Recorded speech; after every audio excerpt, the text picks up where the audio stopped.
Hare Krishna Krishna Krishna Hare Hare, Hare Ram Ram Ram Hare Hare, Hare Krishna Krishna Krishna Hare Hare, Hare Ram Ram Ram Hare Hare, Hare Krishna Krishna Krishna Hare Hare, Hare Ram Ram Ram Hare Hare, Hare Krishna Krishna Krishna Hare Hare, Hare Ram Hare Hare, Hare Krishna Krishna Krishna Hare Hare, Hare Ram Ram Hare Hare, Hare Krishna Krishna Krishna Hare Hare, Hare Ram Ram Hare Hare, Hare Krishna Krishna Krishna Hare Hare, Hare Ram Ram Hare Hare, Hare Krishna Krishna Krishna Hare Hare, Hare Ram Ram Hare Hare.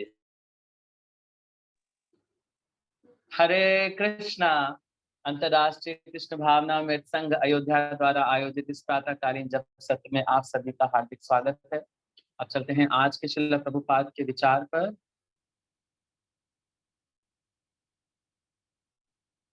Yes, so today is October 1st and today's quote is, of course, we must take risk for Krishna, but not to the extent it may hamper our Krishna consciousness temperament. We can take a risk as long as it can be managed easily. Letter to Tamal Krishna, October 1st, 1969। Hindi में अनुवाद है, निसंदेह हमें श्री कृष्ण के लिए खतरे उठाने चाहिए, किंतु इतने भी नहीं कि उससे हमारी भक्ति ही प्रभावित होने लगे। हमें उतने ही खतरे उठाने चाहिए जिन्हें हम आसानी से संभाल सकें। तमाल कृष्ण को लिखा पत्र, 1 अक्टूबर 1969। भक्ति वेदांत स्वामी श्रील प्रभुपाद की जय। So today I will try to do this explanation seva. For this I need your blessings. Vancha kalpatarubhyascha kripa sindhubhya patitanam pavanebhyo vaishnavebhyo namo namaः। कोटि वैष्णव भक्त की जय, श्री प्रभुपाद की जय। So आज का जो लेटर है ये बड़ा इम्पोर्टेंट है। Why? Because ये लेटर इस्कॉन की स्थापना के बहुत शुरुआती दिनों में लिखा गया। आप जानते हैं 1968, 1969 बहुत शुरुआती टाइम है जब इस्कॉन का जस्ट एस्टैब्लिशमेंट हुआ है। श्रील प्रभुपाद के एक सिम्ह डिसाइपल है, एक ऐसे शिष्य जिनको श्रील प्रभुपाद पे इतना भरोसा था, मतलब श्रील प्रभुपाद के बहुत करीबी थे वो, मतलब उनको कोई भी काम श्रील प्रभुपाद देते थे वो उसको पूरा करके ही आते थे एनी हाउ। श्रील प्रभुपाद उनसे खुश रहते थे इतना। श्रील प्रभुपाद ने उनसे कहा कि जाओ चाइना में जाके प्रचार करो। चाइना में ऐसे कम्युनिस्ट लोगों को प्रचार करने का जो कार्य है बहुत बड़ा कार्य है। एंड श्रील तमाल कृष्ण गोस्वामी महाराज ने इसको करके दिखाया। चाइना में सेंटर्स ओपन करवा दिए, टोक्यो में सेंटर्स ओपन करा दिए। तो तमाल कृष्ण गोस्वामी महाराज ऐसे ही बहुत सारे आइडिया श्रील प्रभुपाद को सजेस्ट करते रहते थे प्रचार करने के लिए। प्रभुपाद ये करे क्या, प्रभुपाद ये करे क्या। तो वैसे ही एक प्रचार के आइडिया देते हैं हमारे श्रील तमाल कृष्ण गोस्वामी महाराज। तो तमाल कृष्ण गोस्वामी महाराज बोलते हैं कि प्रभुपाद से कि प्रभुपाद अमेरिका में ना हमने बहुत सारे सेंटर्स खोल दिए हैं और हर एक सेंटर का ना मंथली रेंटल हमें $25 देना पड़ेगा। तो श्रील प्रभुपाद ने कहा, is it practically possible to arrange for a new temple for $25 per month, no पर वीक। हमें हर वीक का $25 कलेक्ट करना है। तो श्रील प्रभुपाद बोलते, इज इट प्रैक्टिकल, तो लोग लेट्स टेक अ रिस्क। कमाल कृष्ण महाराज प्रभुपाद से बोलते लेट्स टेक अ रिस्क। तो प्रभुपाद बोलते अपने लेटर में, कमाल देखो मंदिर जो है था, छोटे सेंटर होते हैं ना, वो $15 हफ्ते के भी नहीं निकाल पाते, इतना कलेक्शन नहीं आता है पाश्चात्य देश में, ना इतना डोनेशन आता है, क्योंकि पाश्चात्य देश के लोग इतना इंटरेस्टेड ही नहीं है कृष्णा कॉन्शियसनेस में। तो ये रिस्क हो जाएगा। तो श्रील प्रभुपाद कहते हैं इस प्रकार का रिस्क हमारे कृष्ण भावनामृत का स्ट्रेस बन जाएगा, क्योंकि कमाल कृष्ण महाराज का आइडिया बहुत अच्छा है, प्रोस्पेक्टिव बहुत अच्छा है। He want to elaborate the Krishna consciousness, किया भी उन्होंने, बट यहाँ पे श्रील प्रभुपाद उनको रोक रहे हैं। बोल रहे हैं कि आप अगर ऐसी कोई एक्टिविटी कर लेते, रिस्क ले लेते हैं, और मान लीजिए कि $25 आप नहीं निकाल पाए हफ्ते के और वो सेंटर बंद करना पड़ गया, तो ये आपकी कृष्ण भावनामृत में हिंड्रेंसेस क्रिएट करेगा, आपको स्ट्रेस आएगा। You started something and it doesn't run.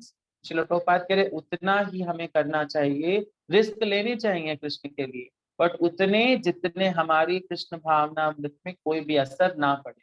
यानी जब आपको लगे कि आप कृष्ण के लिए कुछ ऐसे रिस्क ले रहे हैं जिसमें आपकी भक्ति खतरे में पड़ रही है, भक्ति का क्या बोलते हैं ह्रास हो रहा है, तो उस प्रकार के रिस्क लेने से बचना चाहिए। अदरवाइज कृष्ण के लिए रिस्क लेने भी चाहिए, क्योंकि जीवन रिस्क लेने के लिए ही बना है। जब तक आप रिस्क नहीं लेंगे तब तक आप आगे नहीं बढ़ पाएंगे। रिस्क लेना पड़ता है, आपको ये रिस्क लेना पड़ता है कि आपको अपने समस्त अवगुणों को त्याग कर सतगुण में जाना पड़ता है, तो ये रिस्क है। कई लोग रिस्क सोचते हैं कि पता नहीं सक्सेसफुल हो या ना हो, कई लोग इस रिस्क का रिजल्ट नहीं मिलता तो सवाल पूछते हैं, प्रभु जी इतने सालों से भक्ति कर रहे हैं, हमें क्रोध काम कभी बंदी नहीं हुआ। So we should take risk, but if that risk is hindrances our Krishna consciousness, then we should stop it. हमें समझ जाना चाहिए कि Krishna don't want to go for it. कभी कभी ऐसा होता है ना कि हम घर परिवार के साथ समय ना देकर भक्ति में बहुत सारा समय देने रहते हैं, पूरा पूरा समय मंदिर में बिताते रहते हैं, हम ये रिस्क ले रहे हैं, इससे हम पारिवारिक संबंधों को खराब कर रहे हैं और उन खराब करने से वो हमारी भक्ति में बाधा आएगी। तो बैलेंस करना सीखना पड़ेगा, है ना। बैलेंस किस प्रकार का, कि जिससे भक्ति जीवन और आध्यात्मिक जीवन दोनों में ही बैलेंस बना रहे। और इस प्रकार का बैलेंस बनाने के लिए आपको बुद्धिमत्ता का प्रयोग करना पड़ेगा कि कहाँ पे कितना इन्वॉल्वमेंट देना है।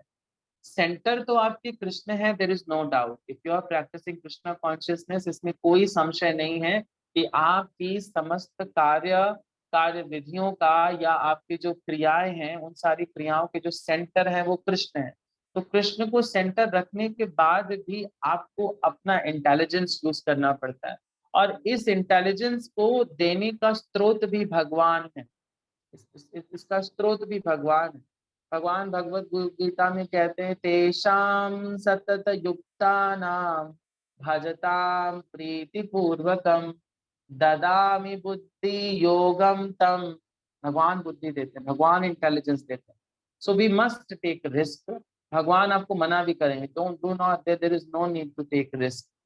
तो वही आज के पत्र में शिला प्रभुपाद धमाल कृष्ण महाराज को यही लिख रहे हैं कि we should be very concerned about taking risk. I'm not stopping you to take risk. We must take risk for practicing, for elaborating the Krishna consciousness. हमें जाना चाहिए चाइना जैसे देश में, हमें जाना चाहिए। प्रभुपाद उसी पत्र में टोक्यो का हाल ले रहे हैं कि टोक्यो में जो सेंटर स्थापित किया था उसका क्या हाल है। ये पत्र अगर आप पढ़ें तो इस पत्र में पूरा कंक्लूजन, क्योंकि धमाल कृष्ण महाराज प्रभुपाद का प्रीचिंग डिपार्टमेंट देखते थे, कहाँ कहाँ कैसा प्रचार चल रहा है, तो उनमें सबकी खबर लिया जा रहा है कि वो सेंटर कैसा चल रहा है, वहाँ 5 सेंटर खुले, वहाँ पे कृष्णा कॉन्शियसनेस कैसा चल रहा है, वहाँ कितने भक्त बने, कितने संडे क्लास में लोग आते हैं, कैसे प्रचार चल रहा है, वहाँ का रेंटल कैसे निकल रहा है, आपने जो फ्लैट लिया वहाँ का पैसा कैसे अरेंज हो रहा है, क्या इतना डोनेशन आ रहा है, भक्त अपनी सैलरी से कितना दे रहे हैं। This is the purpose behind the spreading Krishna consciousness, और इसमें धमाल कृष्ण महाराज को बहुत इंपॉर्टेंट रोल है, is very dear most to Srila Prabhupada. तो महाराज के ही इन्हीं सारे विचारों को जब महाराज उनको थैंक्स देते थे, तो महाराज के इन्हीं बातों को सुनकर श्रील प्रभुपाद कहते थे, यस गो फॉर इट, तुम्हें पाकिस्तान में प्रचार करना है, गो फॉर इट, अफगानिस्तान जाना है, गो फॉर इट, चाइना जाना है, गो फॉर इट। चाइना तुम जाओगे तमाल, चाइना महाराज ने कहा कोई नहीं जाएगा प्रचार करने, तमाल जाएगा। तमाल कृष्ण महाराज को भेजा चाइना में प्रचार करे। सर वेरी एलिफेंटाइल टास्क, क्योंकि चाइना कम्युनिस्ट था, वहां पे किसी भी देश का कोई भी धर्म का प्रचलन करना ही मना है। Still we have many centres in China, China में बहुत सारे centre. All glories to his holiness Tamal Krishna गोसाई महाराज। तो ये जो टास्क हैं ये सारे के सारे रिस्क है, ये सब रिस्क लिए गए। चाइना में प्रचार करना रिस्क था, क्योंकि पाकिस्तान में प्रचार करना रिस्क है, अफगानिस्तान में प्रचार करना रिस्क है, लेकिन प्रभुपाद कहते हैं we must take risk, we must take risk for the spreading Krishna consciousness with the remembrance कि कृष्णा कॉन्शियसनेस में लिया गया रिस्क हमारी भक्ति को ना कहीं बाधित कर दे, है ना। तो इसमें आपको इंटेलिजेंस यूज करना पड़ता है, उसी इंटेलिजेंस की बात श्रील प्रभुपाद करें। हमें भी ऐसा करना चाहिए।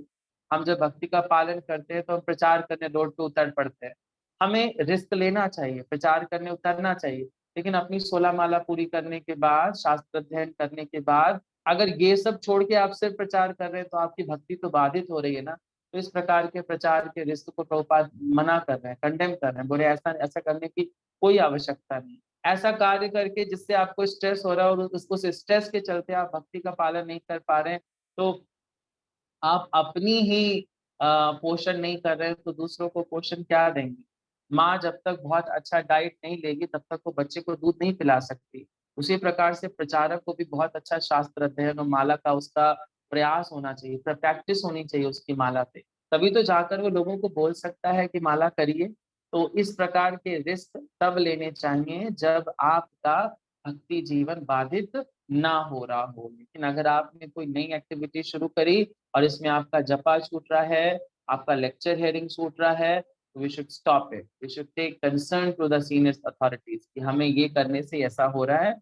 तो यहाँ पर हमें सीनियर्स का राय लेना चाहिए और अपनी बुद्धि का इस्तेमाल करके बैलेंस बनाने का प्रयास करना चाहिए कि माला पूरी हो, शास्त्र अध्ययन पूरा हो और हियरिंग प्रॉपर हो। ओके, तो यहाँ पर यही श्री प्रभुपाद ने करते हैं। So thank you so much. That's all I understood from today's transcendental quote by our dear Srila Prabhupada. Now it's time for today's shlokas. तो हम पढ़ रहे हैं श्रीमद् भगवद गीता का 15वां अध्याय। चैप्टर का नाम है पुरुषोत्तम योग और आज बारी है श्लोक संख्या 10 की। और हमारे साथ इस श्लोका को रिसाइट करने के लिए है मीरा राठौर माता जी। यस, मीरा राठौर माता जी अनम्यूट करिए। हरे कृष्ण प्रभु जी, दंडवत प्रणाम। धन्यवाद माता जी, मैं स्क्रीन शेयर करता हूँ। हाँ जी माता जी पढ़िए। हरे कृष्णा सभी को। उत्क्रामन्तं स्थितं वापि भुजानं वा कुडान्वितं विमूढानानुपश्यन्ति पश्यन्ति ज्ञानचक्षुषः। उत्क्रामन्तं स्थितं वापि भुजानं वा गुणान्वितं विमूढानानुपश्यन्ति पश्यन्ति ज्ञानचक्षुषः। उत्क्रामन्तं स्थितं वापि भुजानं वा गुणान्वितं विमूढानानुपश्यन्ति पश्यन्ति ज्ञानचक्षुषः। मूर्ख न तो समझ पाते हैं कि जीव किस प्रकार अपना शरीर त्याग सकता है, न ही वे यह समझ पाते हैं कि प्रकृति के गुणों के अधीन वह किस तरह के शरीर का भोग करता है। लेकिन जिसकी आंखें ज्ञान में प्रशिक्षित होती हैं, वह यह सब देख सकता है। हरे कृष्ण प्रभु जी, थैंक यू सो मच माता जी। श्रीमद् भगवद गीता का जय, श्री प्रभुपाद की जय। So this is Srimad Bhagavad Gita chapter 15 text number 10। बहुत इंपॉर्टेंट है, इसमें विमूढ़ा की बात हो रही है, मूर्ख व्यक्ति के साथ ही साथ ज्ञानी व्यक्ति की भी बात हो रही है, बुद्धिमान व्यक्ति की भी बात हो रही है। विमूढ़ा नानुपश्यन्ति पश्यन्ति ज्ञान चक्षुषा। विमूढ़ा मतलब मूर्ख, ना का मतलब कभी नहीं, पश्यन्ति अनुपश्यन्ति, यहाँ पर अनुपश्यन्ति है ना, उपश्यन्ति। जो पश्यन्ति वर्ड है इसका मतलब होता है देखना, ना का मतलब कभी नहीं देख पाता, ऐसा विमूढ़ व्यक्ति कभी नहीं देख पाता है। बट पश्यन्ति ज्ञान चक्षुषा, बट देख सकता है, कैसे? ज्ञान के चक्षु से। ज्ञान का चक्षु है तो वो देख सकता है। तो एक्चुअली देखने का विषय है क्या? देखने का विषय ऊपर बता रहे, उत्क्रमानंतम स्थितम वापि भुंजान व गुणान्वितम। उत्क्रमांतम, उत्क्रामंतम, उत्क्रमांतम का मतलब होता है शरीर को त्यागना। शरीर के त्यागने का जो प्रोसेस है ना, जो भी हम पिछले श्लोकों में पढ़ रहे थे, इस शरीर को त्यागता है देही नया देह धारण करने के लिए। तो ये जो शरीर को त्यागने वाली बात है ना, ये मूढ़ा व्यक्ति नहीं देख पाता है। साथ ही साथ बोले स्थितम, स्थितम का मतलब रहते हुए, किसमें? देह में। वापि भुंजान, वहां रहते हुए भोग करता है, इसमें गुण अन्वितम। गुण का मतलब होता है प्रकृति के 3 गुण, रजोगुण, तमोगुण, सत्वगुण। अन्वितम का मतलब होता है के अधीन, यानी जीवधारी जो मूढ़ है वो प्रकृति के इन 3 गुणों के अंतर्गत में रहते हुए, अपनी स्थिति में रहते हुए गुणों का भोग करता है और ये नहीं जान पाता है कि किस प्रकार ये शरीर भी उसका छूट जाना है और नया शरीर उसको मिल जाना है। इस प्रकार की स्थिति को विमूढ़ नानुपश्यन्ति, जो मूढ़ व्यक्ति है वो नहीं, एक होता है मूढ़, एक होता है विमूढ़ा। Fool, very fool, this is very fool, है ना। आप इसको सुपरलेटिव फॉर्म में यूज कर सकते हैं। तो दिस इज ना अनुपश्यन्ति, वो नहीं देख सकता है। पश्यन्ति ज्ञान चक्षुषा। श्रील प्रभुपाद जब तात्पर्य की बात करते हैं तो तात्पर्य में सबसे पहला शब्द देखिए श्रील प्रभुपाद क्या लिखते हैं, ज्ञान चक्षुषा। तो जो ज्ञान चक्षु शब्द है, दिस इज वेरी महत्वपूर्ण, है ना। ये ज्ञान चक्षु है, So ज्ञान चक्षु है क्या? चीजों को एज इट इज देखना। अगर आप किसी सेब को आम कहें और आम को सेब कहें तो क्या बोलेंगे? इनको ज्ञान नहीं है, सेब कैसा होता है, इनको आम कैसा होता है, इनको पता नहीं। लेकिन अगर उसी जगह पर एक दूसरा व्यक्ति आकर बोले, भाई साहब ये सेब है, ये आम है, इन दोनों में अंतर है, सेब लाल रंग का होता है, आम पीले रंग का होता है, तो जो रंग बता रहा, दिस इज ज्ञान। तो ज्ञान चक्षुषा, तो जो ज्ञान के नेत्र हैं उनको रख कर व्यक्ति ये समझ सकता है कि एक्चुअली में क्या सत्य है और क्या झूठ है। वो ये समझेगा कि उसका शरीर क्षण भंगुर है, कुछ समय के लिए उसके पास है, फिर उसके कार्यों के अनुसार उसे नया शरीर मिल जाना है। तो ज्ञान व्यक्ति इसे प्राप्त करता है।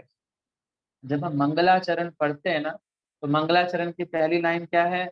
ओम अज्ञानातिमिरान्धस्य ज्ञान अंजना शलाकया चक्षुरुन्मीलितं येन तस्मै श्री गुरवे नमः। तो हमारी आंखों में ज्ञान रूपी अंजन, इसमें श्रील प्रभुपाद परपट में लिखते हैं, ज्ञान रूपी अंजन का मतलब होता है काजल। हमारी आंखें जो कहाँ से उद्भूत हुई है? अंधकार से। अंधकार से उद्भूत हुई आंखों में गुरु महाराज क्या करते हैं?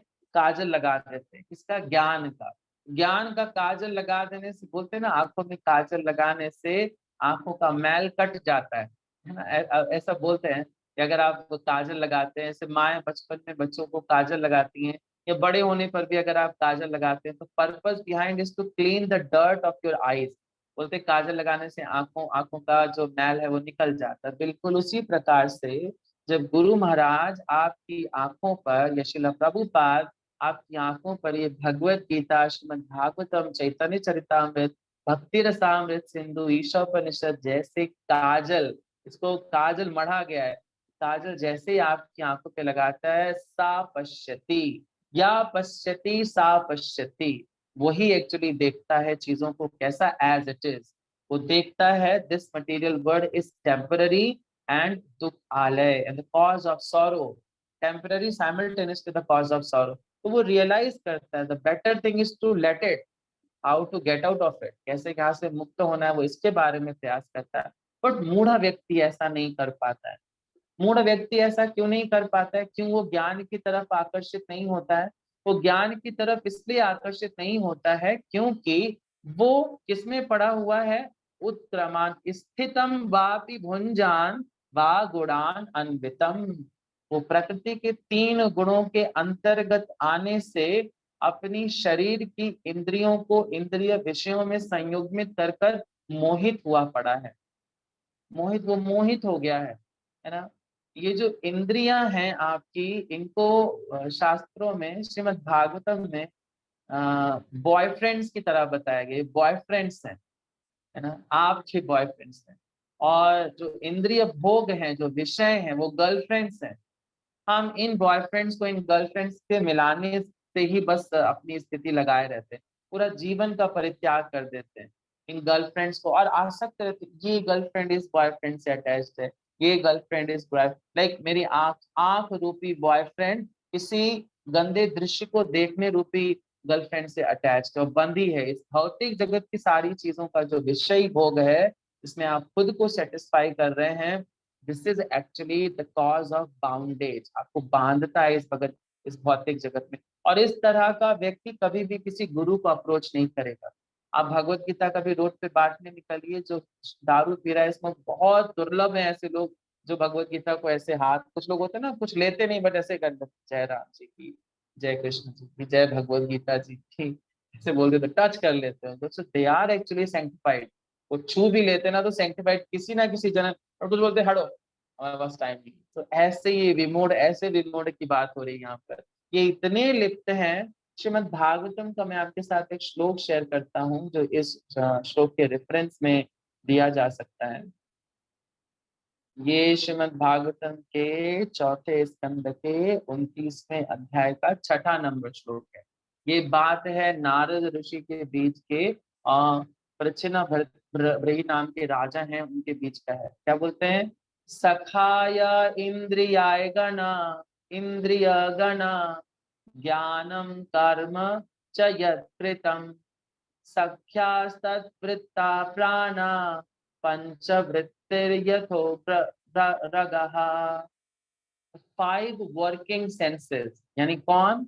आँख, कान, बोलते ना ज्ञान, कर्मेंद्रियां, दिस इज कर्मेंद्रिय। एंड 5 सेंसेस यानी ज्ञान इंद्रिया, दैट एक्वायर्स नॉलेज, जो ज्ञान की प्राप्ति करने का स्रोत है। भाई आप इन्हीं ज्ञान इंद्रियों और इन्हीं कर्मेंद्रियों के माध्यम से ही ज्ञान प्राप्त करते हैं। The living entity is assisted by these senses. जो लिविंग एंटिटी है यानी हम सब इसके द्वारा असिस्ट किए जाते हैं, मतलब इसका सहारा लेते हैं। किसके लिए? ज्ञान अर्जन करने के लिए या किसी ना किसी एक्टिविटी में खुद को एंगेज करने के लिए। तो ये जो सेंसेस है ना 10 प्रकार के, ये हमारे मेल फ्रेंड्स हैं। this is written here, these are our male friends, I'm highlighting male friends है हमारे यानी हम सबके मेल फ्रेंड्स। और इनके जो एंगेजमेंट्स हैं, engagements of the senses are the girlfriends. मैं बोला ना, ये मेल फ्रेंड्स को हम इन गर्लफ्रेंड्स के मिलाने के चक्कर में लगे रहते हैं, फंसे रहते हैं, कंफ्यूज हो जाते हैं। और हमारी जो सांस है जिसमें अगान वायु, प्राण वायु, जो वायु है ना वो एक सर्प के समान है जो हमें बांध रही है एक शरीर से दूसरे शरीर तक। इस प्रकार का जो बोध करता है ना व्यक्ति, वो फंसा रहता है, वो निकलेगा नहीं। यहाँ पर एक बड़ा अच्छा श्लोक दिया गया है प्रेम विवर्तन से। बोलते हैं कृष्णा बहिर्मुखा हना भोगवांछा करे, निकटस्थमाया तारे झपटिया धरे। ये स्थिति है, ये विमूढ़ व्यक्ति है।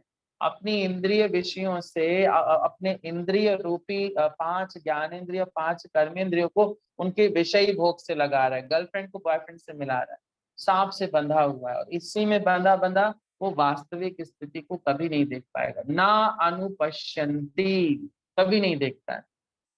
बट कुछ ऐसे भाग्यवान व्यक्ति हैं जो ज्ञान की आवश्यकता को समझते हैं और ज्ञान की आवश्यकता को समझ के क्या करते हैं? पश्यन्ति ज्ञान चक्षुषा, जो ज्ञान के चक्षु प्राप्त करने के लिए प्रयास करते हैं, है ना। यहाँ पर लिखा है कि इस प्रकार का ज्ञान कैसे मिल सकता है आपको। श्रील प्रभुपाद तात्पर्य लिखते हैं, प्रमाणिक गुरु से भगवत गीता तथा अन्य ऐसे ग्रंथों को सुनकर समझा जा सकता है कि जो इस बात को समझने के लिए प्रशिक्षित है वह भाग्यशाली है। ऐसा भाग्यशाली व्यक्तियों साथ ही साथ दुर्लभ है, दुर्लभ भी बहुत है, बहुत रेयर है ना।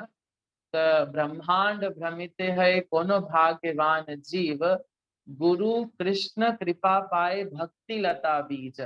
ब्रह्मांड में भ्रमण करने वाले लाखों करोड़ों जीव हैं, बट उनमें से कुछ ही ऐसे भाग्यशाली हैं जो गुरु और कृष्ण का क्या कृपा से ये भक्ति लता बीज पाते। जैसे आप सर यहाँ पे इस सभा में 90 लोग उपस्थित हैं, ये सब भाग्यशाली व्यक्ति हैं, सौभाग्यशाली व्यक्ति। क्योंकि इसी टाइम पे बहुत सारे व्यक्ति सुबह सुबह एक लाउड म्यूजिक सुन रहे होंगे, सुबह सुबह शराब का एक टैग लगा रहे होंगे, सुबह सुबह की स्मोकिंग कर रहे होंगे, सुबह सुबह की चाय कॉफी एक घोर नशा कर रहे होंगे, है कि नहीं। आप देखो ना, मॉर्निंग वॉक कर रहे हैं लेकिन स्मोकिंग कर रहे हैं, एक शराब का पैकेट ला रहे हैं उसको पीते जा रहे हैं, साथ साथ में वॉक कर रहे हैं। These peoples are unfortunate.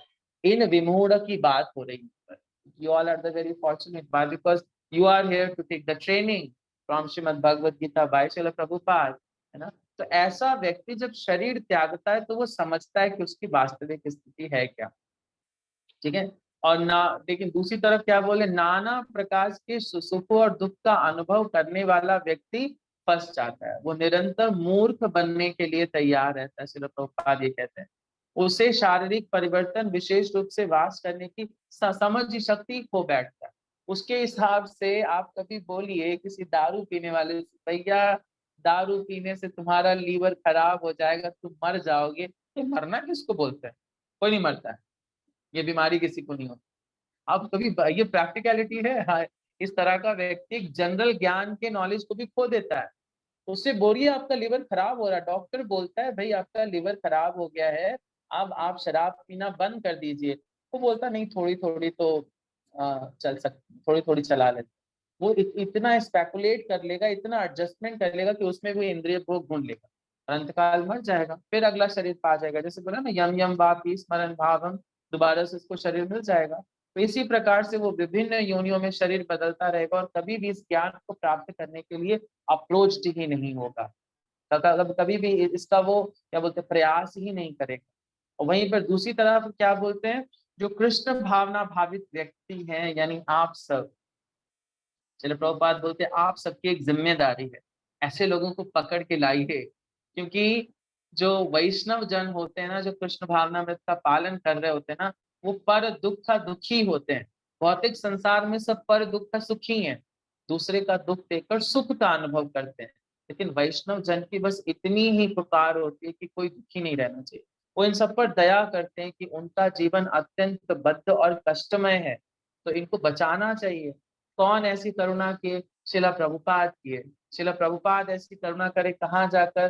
पाश्चात्य देश के लोगों पर, क्योंकि प्रभुपाद जानते हो, प्रभुपाद ये हमसे भी रिक्वेस्ट कर रहे हैं कि आप भी ऐसा करिए, आप भी कृष्ण भावनामृत का प्रचार करिए ताकि संपूर्ण जगत इस कलमश से मुक्त हो जाए। शिला प्रभुपाद जहाँ प्रचार करने गए वहां पर लोगों को कपड़े पहनने की तमीज नहीं थी, रोड पे नंगे घूमते थे, नंगन होकर साथ साथ सुबह सुबह 11-11 बजे तक सोते रहते थे रोड के किनारे ही। They left their houses. शिला प्रभुपाद ने उन पे करुणा किया, है ना। यदि प्रभुपाद न है तो तबे की है तो ए जीवन बाहिता की से निताई गौरेर अपार करुणा के दीता सकल देशे। ये प्रभुपाद हैं जो निताई गौर की अपार करुणा बिना किसी भेदभाव के उन मलिच्छों को बांटने गए। पाश्चात्य देश के लोगों को मलिच्छ कहते हैं। यवनों को बांटने गए, चांडालों को बांटने गए, चांडालों में भी कोई भेदभाव नहीं किया, शूद्रों को बांटा शिला प्रभुपाद।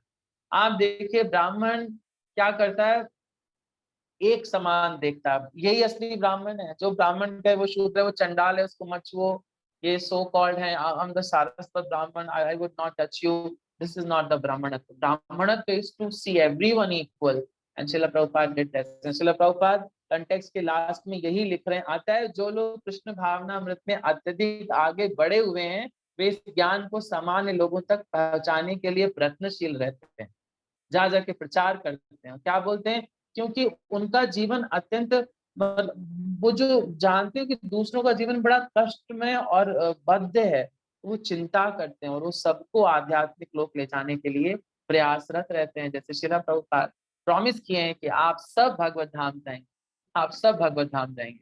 जो हरि नाम कर रहा है, चैतन्य महाप्रभु बोलते हैं कि जो मेरी आज्ञा का पालन कर रहा है अवश्य मैं उसको भगवत धाम लेके जाऊंगा। ये वैष्णव फिलॉसफी है, to see everyone equal and to preach to that class of people actually who are vimudha ना अनुपश्यंती के स्तर पर हैं। और आप पश्यंती हैं क्योंकि आपने गुरु का, शिला प्रभुपाद का आश्रय लिया और आपके पास क्या है, ज्ञान चक्षुषः, ज्ञान रूपी चक्षु है आपके पास। और इस ज्ञान को आप बांटना चाहिए। या आप कई लोग सोचते हैं ना कि हम ज्ञानी हो गए, don't keep it, spread it.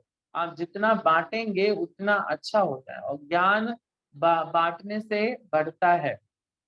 Yes, Mirabai क्या गाती हैं, वस्तु अमोलक दिए मेरे सतगुरु, आगे चल के चोर न लूटे ऐसे फूटे, दिन दिन बढ़त समायो पायो जी मैंने राम रतन धन पायो। दिन दिन बढ़त, आप जितना इसको स्प्रेड करते हैं उतना ही बढ़ता जाता है। So if you spread the Krishna consciousness in the local people who are actually conditioned, you are actually Vaishnav. Then you can set to yourself as a Vaishnav. Okay. So thank you so much. That's all I understood from today's transcendental forward written by our dear Srila Prabhupada. Now it's time for the next shloka. So कल का श्लोका रहेगा 11 number श्लोक। Okay, कल का shloka decide करने के लिए hand raise किया राधिका यादव माता जी ने। कल माता जी आपका श्लोका रहेगा। ओके राधिका माता जी। हरे कृष्णा प्रभु जी, पंचांग प्रणाम जी प्रभु। कल का श्लोका रेसिटेशन माता जी करेंगे। एंड कल है संडे। संडे का मतलब है कि कोई ऐसा पर्सन आएगा हमारे बीच में जो अपनी स्टोरी सुनाएगा, है ना। सो कल स्टोरी बुक्ड है, कल हमारे बीच में रहेंगे किरण गोयल माता जी। हरे कृष्ण माता जी। सो कल आपका टर्न रहेगा जपा का भी, स्टोरी का। ओके, हरे कृष्ण प्रभु। कल हम जानेंगे कि किरण गोयल माता जी कृष्ण कॉन्शियसनेस में कैसे आए। माता जी दिल्ली के पंजाबी बाग मंदिर से एसोसिएटेड भी हैं, तो कल माता जी की स्टोरी भी सुनेंगे और जब भी करेंगे माता जी और श्लोका रेसिटेशन करेंगे राधिका यादव माता ji. Now it's time for the revision of the shloka of the week. तो मैं आपके साथ स्क्रीन पे लगा रहा हूँ shloka of the week. Yes, so we are reading from Srimad Bhagavad Gita as it is, chapter 9, text number 22. मेरे पीछे पीछे दोहरा सकते हैं याद रखने के लिए। अनन्याश्चिन्तयन्तो मां ये जनः पर्युपासते तेषां नित्याभियुक्तानां योगक्षेम वहाम्यहम्। अनन्याश्चिन्तयन्तो मां ये जनः पर्युपासते तेषां नित्याभियुक्तानां योगक्षेमं वहाम्यहम्। अनन्याश्चिन्तयन्तो मां ये जनाः पर्युपासते तेषां नित्याभियुक्तानां योगक्षेमं वहाम्यहम्। श्रीमद् भगवद गीता यथारूप की जय, श्रील प्रभुपाद की जय। Thank you so much. That's all we have in today's morning japa session. Thank you all the respected devotees for participating continuously in this morning japa session by ISKCON Ayodhya. एक इन्फॉर्मेशन है, कार्तिक आने वाला है, so be ready for the Kartik. आप सब कार्तिक के बाद मायापुर भी जा रहे हैं, तो कार्तिक महात्म पे हम बात करेंगे पूरे कार्तिक में। मैं प्रयास करूंगा हमारे ISKCON अयोध्या के जो बहुत श्रेष्ठ आचार्य हैं, जो हमारे बहुत सीनियर डिवोटीज हैं, उनसे रिक्वेस्ट करूंगा कि कम से कम संडे या एकादशी या किसी विशेष दिवस पर वो जरूर हमारे बीच में उपस्थित करें। तो मैं ऐसा प्लान कर रहा हूँ, हमारे ISKCON अयोध्या के जो डिपार्टमेंट है जो ये मॉर्निंग जपा चलाता है, तो हम सब प्लान कर रहे हैं कि ये हम प्रैक्टिस करें ताकि हमें कुछ ना कुछ लीला सुनने को मिले, क्योंकि Kartik is full of festivals. हर दिन फेस्टिवल है, हर दिन उत्सव है। तो कार्तिक बहुत महत्वपूर्ण दिवस है। कार्तिक महीनों में जो सबसे प्रिय मंथ है, वो श्री कृष्ण को जो सबसे फेवरेट मंथ है वो कार्तिक है। कार्तिक एक्चुअली राधा रानी का नाम है, कार्तिका, कीर्तिदा की पुत्री कार्तिका। तो ये कार्तिक मंथ बहुत महत्वपूर्ण है और आने वाला है अक्टूबर में ही, जिसमें हम सीनियर वैष्णव के मुखारविंद से भगवान की कथा का रस स्वादन करेंगे। Okay, so thank you so much. That's all we have in today's morning japa session. Hare Krishna. Srila Prabhupada की जय, अनंत कोटि वैष्णव भक्त वृंद की जय, ISKCON अयोध्या की जय।